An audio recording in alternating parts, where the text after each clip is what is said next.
Hello friends, welcome to Gargi classes. आज 2 फरवरी 2021 है। 1 फरवरी को हमारा यूनियन बजट आया था। हमारी जो फाइनेंस मिनिस्टर निर्मला सीतारमन जी, उन्होंने बजट को पेश किया था। तो ज़्यादातर तो आज के न्यूज़पेपर में हम देखेंगे तो बजट से ओरिएंटेड न्यूज़ ही हैं, बट हम वही न्यूज़ पिक करेंगे जो हमारे लिए इम्पोर्टेंट हो सकती है। ठीक है, क्योंकि बजट पे बेस्ड इतनी ज़्यादा क्वेश्चंस बनते ही नहीं है, बट एक थोड़ा सा सिग्नल आइडिया लग सकता है कि हाँ, आने वाले जो फिस्कल ईयर की ट्रेजेक्ट्री रहने वाली है कि गवर्नमेंट का प्लान क्या है, कितना फंड गवर्नमेंट के पास में अवेलेबल हो पाएगा और कितना वो खर्च करने का प्लान कर रहे हैं। अगर यूपीएससी पॉइंट ऑफ व्यू से अगर मैं आपको बताऊं या कोई भी एग्ज़ाम की प्रिपरेशन आप कर रहे हो, तो बजट से ज़्यादा इंपॉर्टेंट इकोनॉमिक सर्वे होता है, जहाँ पर जो पिछले साल का जो एक्टिविटीज़ हैं उसका डेटा हमारे पास में होता है। तो जब भी आप कभी कोई आंसर राइटिंग लिखो या फिर कभी कोई क्वेश्चन आता है ना, वो कभी भी फ्यूचर पर्सपेक्टिव से रिलेटेड नहीं आते हैं। हमेशा जो ऑलरेडी हो चुकी है ना, जो घटनाएं हो चुकी हैं, उनसे रिलेटेड क्वेश्चंस आते हैं। बट हाँ, बजट में से क्वेश्चन क्या बन सकते हैं कि अभी जो प्रॉस्पेक्ट है उसमें, जैसे यहाँ पर एक आपको एग्जांपल देता हूँ, जैसे कि इंश्योरेंस से रिलेटेड बात आ गई कि इंश्योरेंस में एफडीआई कितनी है। तो ये बजट जैसे ही पारित हो जाएगा ना, तो एफडीआई 49% से इंक्रीज करके इंश्योरेंस सेक्टर में 74% कर दी जाएगी। तो ये कुछ इंपॉर्टेंट टर्म्स हैं, वो हम नोट डाउन करने की कोशिश करेंगे यहाँ से। बाकी तो देखो कि कितने लाख करोड़ रुपए दे दिए, कितना नहीं दिया, ये इतनी माइन्यूट डिटेल्स न तो याद रह सकती हैं, और अगर याद करते हो तो बाकी चीज़ें आपके लिए फिर बाकी चीज़ों के लिए टाइम नहीं रहता आपके पास में। ठीक है, तो अब देखते हैं एक एक चीज़ को जो भी हमारे पास में इंपॉर्टेंट हो सकती है। सबसे पहले तो हम देखो ये वाला पोर्शन देखेंगे जिसमें हेल्थ के लिए बात की जा रही है कि हेल्थ को किस तरीके से बूस्ट मिला है इस बजट में। एक तो ये वाला आर्टिकल, दूसरा हम ये बेड बैंक और ये डीएफआई के बारे में है, दूसरा ये वाला आर्टिकल डिस्कस करेंगे कि कितना क्या प्रोविज़न किया है। तो फ्रंट पेज से सिर्फ ये 2 ही न्यूज़ देखेंगे, आगे चलते हैं। बाकी हम पेज नंबर 6 पे डिस्कस करेंगे सबसे नीचे वाली एक न्यूज़, जिसमें टैक्स डेवोल्यूशन, जो सेंट्रल गवर्नमेंट के पास में जो टैक्स कलेक्शन होगा उसका 41% अब स्टेट्स को दिया जाएगा। ये रिकमेंड किसने किया है? 15th finance commission. और ये आपके सामने जो फोटो है वो है chairman of 15th finance commission mister NK Singh. ठीक है, तो ये भी एक इम्पॉर्टेंट इन्फॉर्मेशन आप देख सकते हो। और 15th फाइनेंस कमीशन की रिकमेंडेशन 2021 से 25 के टेन्योर के बीच में इंप्लीमेंट होने वाली है, ये आप ध्यान रखें। ठीक है, तो एक ये वाला आर्टिकल हम देखने वाले हैं। इसके अलावा आगे चलें। बाकी जो ये न्यूज़ दी हुई है, फिस्कल डेफिसिट 6.8% रहने का चांसेस है आने वाले 5 सालों में, फिर बाद में 2024-25 आएगा तब जाके 4.5% का फिस्कल डेफिसिट टारगेट किया हुआ है।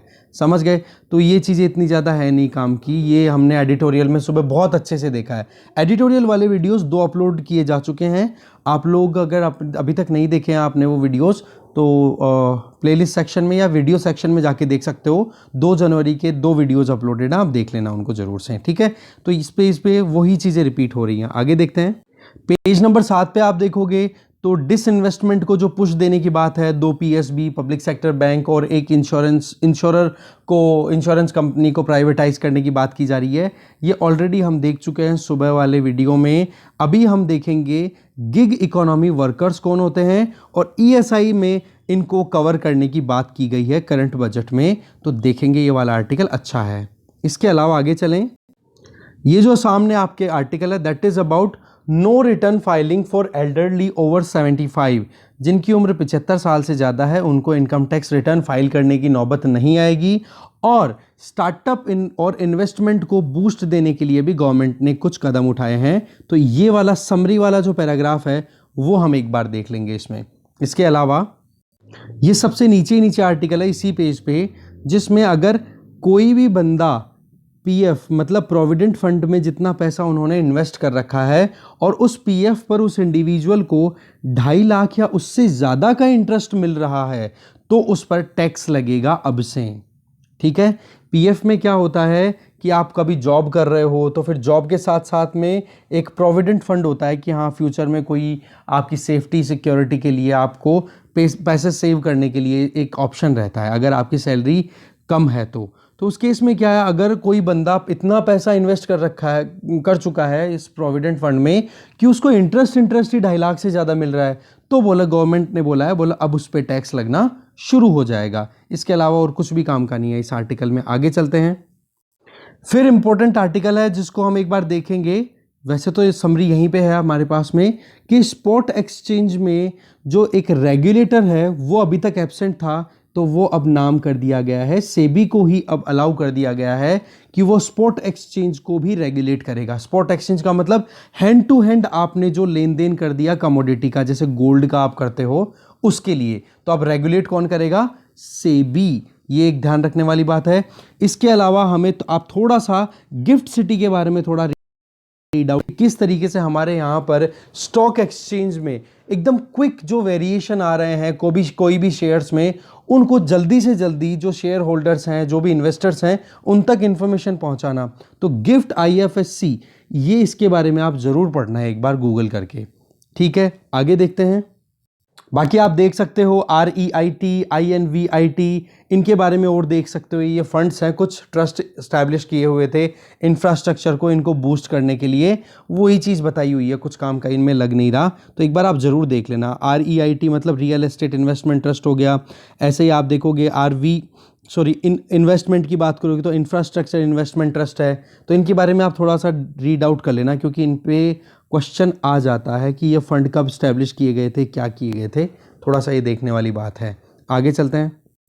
अब हम आ गए हैं वर्ल्ड पेज पे। वर्ल्ड पेज पे दो न्यूज़ हम देखेंगे, एक में तो थोड़ी सी यहीं पे बता देता हूँ कि इंडियन अमेरिकन सिटीजन, उनको नासा में एक्टिंग चीफ ऑफ स्टाफ के तौर पे अपॉइंट किया है और उनका नाम है भव्या लाल। तो अगर आप कोई एग्ज़ाम की प्रिपरेशन कर रहे हो तो उसमें पूछा जा सकता है कि भव्या लाल रिसेंटली न्यूज़ में थी, ये कौन है। ठीक है, बाकी यहाँ पर श्रीलंकन गवर्नमेंट ने ये कहा है कि जो Colombo port eastern container terminal है उसको अब गवर्नमेंट ही क्या करते हैं, ऑपरेट करेगी फुली। ठीक है, तो इसमें जो मेन बात है ना वो ये है कि इस ECT को डेवलप करने में ट्राइलेटरल एक मेमोरेंडम साइन हुआ था, जिसमें इंडिया, जापान और श्रीलंका की गवर्नमेंट्स हैं, तो श्रीलंका अब इसको ऑपरेट करेगा फुली। ठीक है, ये एक इंपॉर्टेंट इन्फॉर्मेशन थी। और इसका नाम क्या है इस ECT का? Colombo port eastern container terminal. ठीक है, आगे चलते हैं। बाकी आगे कोई इंपॉर्टेंट न्यूज़ थी नहीं। अब देख लेते हैं, जो भी चीज़ ठीक लगी मुझे वो मैं आपको डिटेल में बता देता हूँ। देखो, हेल्थ के लिए क्या प्रोविज़न किए गए हैं। नियरली 1.5 लाख लाइव्स को क्लेम कर चुका है कोरोना अब तक। ओके, और 1 करोड़ से ज़्यादा इन्फेक्शन केस आ चुके हैं। तो यूनियन बजट ने 64,180 करोड़ रुपए का अलोकेशन किया है कि हेल्थ केयर इंफ्रास्ट्रक्चर को बूस्ट करना है हमें। इसके लिए फ्लैगशिप स्कीम भी बताई है जिसका नाम है प्रधानमंत्री आत्मनिर्भर स्वस्थ भारत अभियान या स्वस्थ भारत इनिशिएटिव, जो कि आने वाले 6 सालों के लिए काम करेगा। तो इसके लिए आप कह सकते हो हेल्थ एंड वेलबींग का टारगेट किया गया है गवर्नमेंट के द्वारा। साथ में आप देखोगे मीडियम और लॉन्ग टर्म एक्सपेंडिचर को भी इंक्रीज करने की बात की है। पब्लिक सेक्टर की बात करें, पब्लिक हेल्थ केयर में, वहाँ पर तो आप देखोगे लगभग हेल्थ और वेलबींग के लिए 2,23,846 करोड़ रुपए का एक तरीके से बूस्ट दिया जाएगा, इतना पैसा खर्च किया जाएगा। ठीक है ना, तो हॉलिस्टिक अप्रोच पे ध्यान रखा जाएगा और एक प्रिवेंटिव हेल्थ और क्यूरेटिव हेल्थ और वेलबींग, ये 3 थीम रही। ये मेंस के हिसाब से इंपॉर्टेंट लाइन है, जब भी हेल्थ केयर पे आपको लिखना हो तो आप बता सकते हो कि हॉलिस्टिक अप्रोच, जिसमें प्रिवेंटिव हेल्थ, क्यूरेटिव हेल्थ और वेलबींग, ये टारगेट रहेगा गवर्नमेंट ऑफ इंडिया का। आगे देखते हैं इसमें।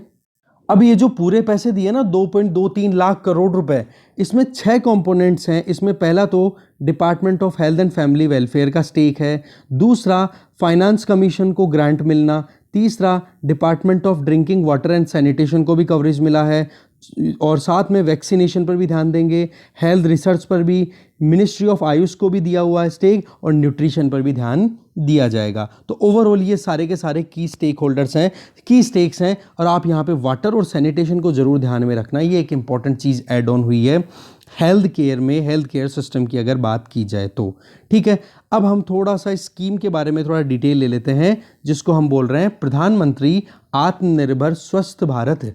ठीक है, इसमें आप देखोगे नेशनल हेल्थ मिशन के साथ में इसको इम्प्लीमेंट किया जाएगा। इसमें सपोर्ट मिलेगा कि लगभग 17,788 रूरल और 11,024 अर्बन हेल्थ वेलनेस सेंटर्स को इम्प्रूव किया जाएगा। उनकी कैपेसिटी डेवलप की जाएगी प्राइमरी, सेकेंडरी और टर्शरी तीनों हेल्थ केयर सेक्टर्स में, ये आप ध्यान रखना। ठीक है। इसके अलावा कुछ नए इंस्टीट्यूशंस भी बनाए जाएंगे जो कि अभी जो नई कोई इमर्जिंग डिजीज आए तो उनको टैकल कर सके। ओवरऑल अगर देखें तो इसके 5 की इंटरवेंशन होंगे स्कीम के। वो क्या है? एक तो न्यू और इमर्जिंग डिजीजेस को है वो टैकल करना। दूसरा क्या है? Integrated public health labs establish करना। तीसरा है क्रिटिकल केयर हॉस्पिटल स्टैब्लिश करना। चौथा क्या है? इसमें आप देखोगे स्ट्रेंथन करना है national centre for disease control को इस तरीके से, और उसके बाद में हेल्थ सर्विलांस यूनिट भी स्टैब्लिश कर दी जाएगी। तो ये काम होगा। और इसके अलावा आप देखोगे एक नेशनल इंस्टीट्यूशन भी स्टैब्लिश किया जाएगा जिसका नाम होगा one health, a regional research platform for WHO south east Asia. ये एक इंपॉर्टेंट प्रोविजन है इस स्कीम का, प्रधानमंत्री आत्मनिर्भर स्वस्थ, ठीक है, स्कीम का। ये आप ध्यान रखिएगा, ठीक है। साथ में आप देखोगे no bio safety level 3 laboratories भी स्टैब्लिश की जाएगी, वायरोलॉजी में भी काम किया जाएगा। ये सारी की सारी इस स्कीम के अंडर में चल रही है। एयरपोर्ट्स को, सी पोर्ट्स को, लैंड क्रॉसिंग्स को, इनको भी इमरजेंसी ऑपरेशंस के लिए रेडी किया जाएगा। 2 मोबाइल हॉस्पिटल्स का भी प्रोविज़न किया जा रहा है। 17 न्यू पब्लिक हेल्थ यूनिट्स भी बनाई जाएगी। कहने का मतलब एक हॉलिस्टिकल अप्रोच की बात जो की गई थी वो पूरी इंप्लीमेंट होती हुई हमें दिखाई दे रही है। नेक्स्ट आर्टिकल देखते हैं। दूसरा आर्टिकल हम जो बात कर रहे हैं वो है कि ग्रोथ साइकिल को फंड करने के लिए गवर्नमेंट ने बेड बैंक की बात की है, जिसको हम बोलेंगे एसेट रिकंस्ट्रक्शन कंपनी या फिर एसेट मैनेजमेंट कंपनी, और एक DFI का भी बात की गई है। क्योंकि नॉन परफॉर्मिंग एसेट क्या है, देखो लगातार बढ़ते चले जा रहे हैं, और पेंडेमिक की वजह से जो लॉकडाउन लगाना उसके बाद में तो और ज़्यादा क्राइसिस बढ़ गए हैं। साथ में एक डेवलपमेंट फाइनेंशियल इंस्टीट्यूशन को इस्टेब्लिश करने की बात की जा रही है, जिसकी फंडिंग कैपेसिटी लगभग कितनी होगी? 5 लाख करोड़ की आने वाले 3 सालों में। और फंडिंग किसको प्रोवाइड की जाएगी? जो बड़े इंफ्रास्ट्रक्चर प्रोजेक्ट्स हैं। तो आप देखोगे ये प्रोपोज्ड बेड बैंक है ना, ये कहीं ना कहीं इसलिए बनाया जा रहा है कि जो भी बैंक्स हैं, कॉमर्शियल बैंक्स हैं ना, उनके पास में जो NPA बढ़ गया तो उनकी बैलेंस शीट है वो गड़बड़ा गई। तो इसलिए उनके वो बेड बैंक्स है, बेड लोन्स है ना, बेड एसेट्स हैं, वो बेड बैंक को दे देंगे और फिर ये उनका रिकंस्ट्रक्शन किया जाएगा। उनका आप देख सकते हो रीस्ट्रक्चरिंग कर सकते हैं, दूसरे कोई और इन्वेस्टर हैं उनका पैसा भी लगा सकते हैं, कैसे भी करके घाटे से निकालना है उन एसेट्स को, और जो कॉमर्शियल बैंक्स हैं उनकी बैलेंस शीट को मैनेज करने का काम होगा ये।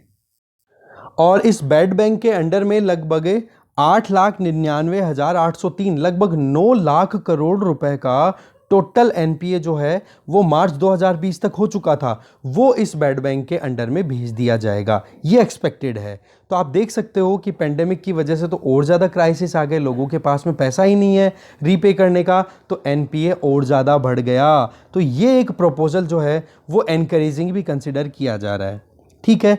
अभी यहाँ पर आप जो ये डेटा देख रहे हो ये ऑलरेडी हम बहुत बार एडिटोरियल में देख भी चुके हैं कि NPA जो है बैंकिंग सेक्टर का वो सितंबर 2021 आते आते लगभग 13.5% तक पहुँच जाएगा, जो कि सितंबर 2020 में कितना था? केवल 7.5%। तो NPA तो अभी और बढ़ेगा, अभी तो डर लगा हुआ है। इसके लिए कहीं ना कहीं आप देखोगे बैंकिंग सेक्टर लेड जो आप कह सकते हो इंडियन बैंक एसोसिएशन है, वो अपनी तरफ से ये इस चीज़ के लिए एक प्रपोजल भी सबमिट कर चुका है। बैंक तो खुद चाहते हैं कि इस तरीके का एक बेड बैंक स्टैब्लिश किया जाए। फिर बात आ जाती है DFI की। तो DFI का हमने ऑलरेडी देखा कि लॉन्ग टर्म प्रोजेक्ट्स को फंडिंग प्रोवाइड करने के लिए DFI स्टैब्लिश करने की बात की जा रही है। और हमने एक बार और देख लिया, दोबारा आपके सामने आ रही है कि नेशनल इंफ्रास्ट्रक्चर पाइपलाइन NIP, जिसमें इंफ्रास्ट्रक्चर को बूस्ट करने की बात की गई। तो NIP के बारे में आप एक बार गूगल जरूर करोगे, ठीक है ना। ये चीज़ें रिपीट भी हो रही हैं, कोई ऐसे भी नहीं है, क्योंकि हमने पहले भी एक बार जो सजेशंस दिए जा रहे थे ना एक्सपर्ट्स के द्वारा कि बजट कैसा होना चाहिए, तो NIP की बात आ रही थी वहाँ पे। देखो DFIs की बात करें तो ऐसा तो है नहीं कि पहली बार ऐसा कोई DFI आएगी, ठीक है। देख आज इससे पहले ICICI, IDFC, IDBI ऐसे करके कुछ इंपॉर्टेंट DFIs पहले स्टैब्लिश कर दी गई थी, वो आज फुल फ्लेजेड बैंक्स बन चुके हैं। ICICI अपने आप में बैंक ही बन गया, ये एक तरीके की DFI थी प्रोजेक्ट्स को सपोर्ट करने के लिए। बट प्रॉब्लम क्या हो गई कि बड़ी बड़ी NBFCs जैसे कि IL एंड FS का कोलैप्स करना, ये एक बड़ी वजह है जिसकी वजह से सरकार को ये कदम उठाना पड़ रहा है। क्योंकि देखो इंफ्रास्ट्रक्चर प्रोजेक्ट ही कहीं ना कहीं बूस्ट दे सकते हैं इंडियन इकोनॉमी को। और ये जो DFI है ना या फिर बेड बैंक है, इनमें स्टेक्स किसके होने वाले हैं? इनमें देखो जो कॉमर्शियल बैंक्स है ना वो इन्वेस्ट करेंगे, सरकार भी इन्वेस्ट करेगी और कुछ प्राइवेट सेक्टर के लोगों को भी इनवाइट किया जाएगा। आगे चलते हैं। अब बात करते हैं कि 15th फाइनेंस कमीशन की क्या रिकमेंडेशन है। देखो 15th फाइनेंस कमीशन के चेयरमैन रहे कौन? एनके सिंह। पहली बात तो ये नाम ध्यान रखना। दूसरा, जो सेंट्रल गवर्नमेंट के पास में जो टैक्स कलेक्शन आता है उसका कितना शेयर अब की बार स्टेट्स को देने की रिकमेंडेशन दी है? 41%। पिछली बार कितना था? 42%। अब ये 1% कम क्यों? इसमें वजह बताई जा रही है क्योंकि जम्मू कश्मीर और लद्दाख की यूनियन टेरिटरी जब बनी है ना तो सरकार सेंट्रल गवर्नमेंट पे थोड़ी और जिम्मेदारियां आ गई है। इस वजह से वो 1% का जो नेट प्रोसीड है यूनियन टैक्स का वो कहाँ गवर्नमेंट अपने हाथों में रखेगी, जिससे कि जम्मू कश्मीर और यूटी ऑफ लद्दाख को अपलिफ्ट किया जा सके। साथ में ये भी कहा है कि जब ये डेवोल्यूशन किया जाए तो सेंट्रली स्पॉन्सर्ड स्कीम्स है ना उनके नंबर्स को भी कम करना पड़ेगा। आपने अगर नहीं पढ़ा है अभी तो देखो सेंट्रल गवर्नमेंट के द्वारा दो तरीके की स्कीम चलाई जाती है, सेंट्रल सेक्टर स्कीम और सेंट्रल स्पॉन्सर्ड स्कीम। ठीक है, तो सेंट्रल सेक्टर स्कीम जो होती है उनमें तो क्या होता है, सेंट्रल गवर्नमेंट 100% फंडिंग प्रोवाइड करती है, जबकि सेंट्रल स्पॉन्सर्ड स्कीम जो होती है उसमें एक हिस्सा तो सेंट्रल गवर्नमेंट देती है और बाकी दूसरा हिस्सा स्टेट गवर्नमेंट बेयर करती है। तो ये आप डिफरेंस जरूर ध्यान रखना। तो ये रिकमेंडेशन आई है फाइनेंस कमीशन। अब फाइनेंस कमीशन कौन से आर्टिकल के अंडर स्टैब्लिश किया जाता है? आर्टिकल 280 बाई प्रेसिडेंट के द्वारा स्टैब्लिश किया जाता है। ठीक है, ये 15th फाइनेंस कमीशन था, ध्यान रखना।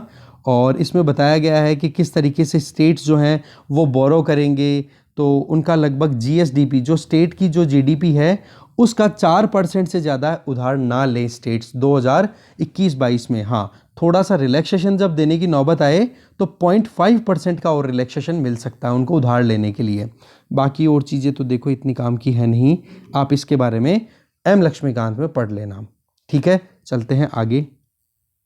हाँ, एक न्यूज़ और रह गई इसमें छोटी सी कि जो फाइनेंस कमीशन है ना, इन्होंने ये और रिकमेंडेशन दी है कि एक नॉन लैप्सेबल एक डिफेंस फंड बनाने की भी ज़रूरत है, जिससे कि वहाँ पर मॉडर्नाइजेशन भी किया जा सके डिफेंस का और internal security of India can be ensured. ये दोनों चीज़ों के लिए क्या किया जाना चाहिए? एक नॉन लैप्सेबल डिफेंस फंड। मतलब 2021-22 के लिए अगर कोई फंड बन रहा है जिसमें मान लो कि कोई 5 लाख करोड़ रुपए डाल दिए, इतना होगा नहीं मैं बताया, तो 50,000 करोड़ रुपए डाल दिए फॉर एग्जांपल, आप ये मान के चलो। ठीक है, अब 2021-22 में ये पूरे पैसे खर्च नहीं हो पाए तो इसका मतलब ये नहीं है कि अब आने वाला जो 2022-23 का जो बजट होगा उसमें आप ये लैप्स कर दोगे। नहीं, इसमें जो पैसा बचेगा वो कैरी फॉरवर्ड हो जाएगा और जो और एलोकेशन होगा वो एड ऑन होता चला जाएगा। तो कहने का मतलब ये क्या हो गया, एक तरीके का नॉन लैप्सेबल डिफेंस फंड बनाने की बात की गई है हमारे finance commission 15th finance commission के द्वारा। ओके, चलते हैं नेक्स्ट आर्टिकल पे। नेक्स्ट आर्टिकल है ESIC and other social security safety nets हैं वो गिग इकोनॉमी वर्कर्स को भी अवेलेबल कराए जाएंगे। तो सबसे पहली बात तो है ये कि गिग इकोनॉमी वर्कर्स होते क्या है, तो लॉ मिनिस्ट्री के अकॉर्डिंग ये है इसकी डेफिनेशन, ये आपको देखनी है, समझनी है। देखो, वो इंडिविजुअल्स जो कि परफॉर्म करते हैं कुछ वर्क को या किसी भी वर्क में पार्टिसिपेट करते हैं किसी अरेंजमेंट के अंडर में, ठीक है, और अपनी लाइवलीहुड को अर्न करते हैं, और वो ऐसी एक्टिविटीज होगी जो कि ट्रेडिशनली एक एम्प्लॉई और एम्प्लॉयर के रिलेशनशिप पे बेस्ड नहीं होगी। ये ध्यान रखने वाली बात है। ट्रेडिशनली का मतलब कि जो भी फैसिलिटी, जैसे मान लो कि कोई एग्रीमेंट हो रहा है, यहां पर तो सीधी सी बात एक ही बताता हूं, गिग इकोनॉमी का मतलब कि जहां पर on demand worker, on demand job, ठीक है, जैसे आप मानो कि कहीं पर काम करने जा रहे हो, आपको कुछ स्किल आती है, तो उन स्किल्स के बेसिस पे जाओगे, बोलोगे भाई ये मेरे को काम आता है, ये काम है क्या आपके पास में? अगर वो बोल देंगे कि जी हाँ है, पर आपको 1 महीने के अंदर अंदर करके देना होगा, तो आप क्या कर दोगे? ओके, मैं कर दूंगा, कोई प्रॉब्लम नहीं है। तो ये इस तरीके का काम हो गया ना, ऑन डिमांड जॉब, ठीक है ना, और वो टेम्परेरी बेसिस पे ही देखा जाएगा, पर वो हाँ टास्क कंप्लीट जब तक नहीं होगा तब तक आप कंटिन्यू करते रहोगे। तो इस तरीके की फंक्शनिंग को या वर्किंग को आप बोल देते हो गिग इकोनॉमी वर्किंग। तो इस तरीके के वर्कर्स को अब state insurance, employ state insurance corporation के अंडर में कवर किया जाएगा। ये एक अच्छी बात है, क्योंकि गिग इकोनॉमी लॉकडाउन की वजह से और ज़्यादा बढ़ गई है। जैसे हेल्थ पॉलिसीज़ को लेकर के देखो, या फिर housing, skill, insurance, credit, food schemes, इनमें जो वर्कर्स जो काम करते हैं ना, इनका बहुत ज़्यादा हो गया है कि जो गिग इकोनॉमी बेस्ड काम किया करते हैं। तो ये एक प्रोविज़न यहाँ पे इम्पोर्टेंट था। आगे चलते हैं। बस आगे आप एक बार न्यूज़पेपर देख लेना, मैंने न्यूज़पेपर शेयर कर दिया है टेलीग्राम चैनल पे। तो अभी इस वीडियो में इतना ही था, जो मुझे ठीक लगा वो मैंने पिक किया, और जो मैंने चीज़ें बताई है ना, आप गूगल ज़रूर कर लेना, क्योंकि अभी जो डेटा आया है ना, वो तो देखो टेम्परेरी डेटा है। टेम्परेरी का मतलब बजट में क्या है, 1 साल के लिए है। बट ये जो बॉडीज़ हैं जिनको इस्टेब्लिश किया गया था, उन बॉडीज़ का प्रोविज़न क्या था, कब इस्टेब्लिश किया गया था, क्या इनके टारगेट्स हैं, वो डिटेल न्यूज़पेपर में नहीं मिलती। वो डिटेल तो हमें कहीं से कलेक्ट करनी पड़ेगी। ओके, तो इस तरीके से डिस्कशन यहीं ख़त्म है, वीडियो यहीं ख़त्म है। Thank you.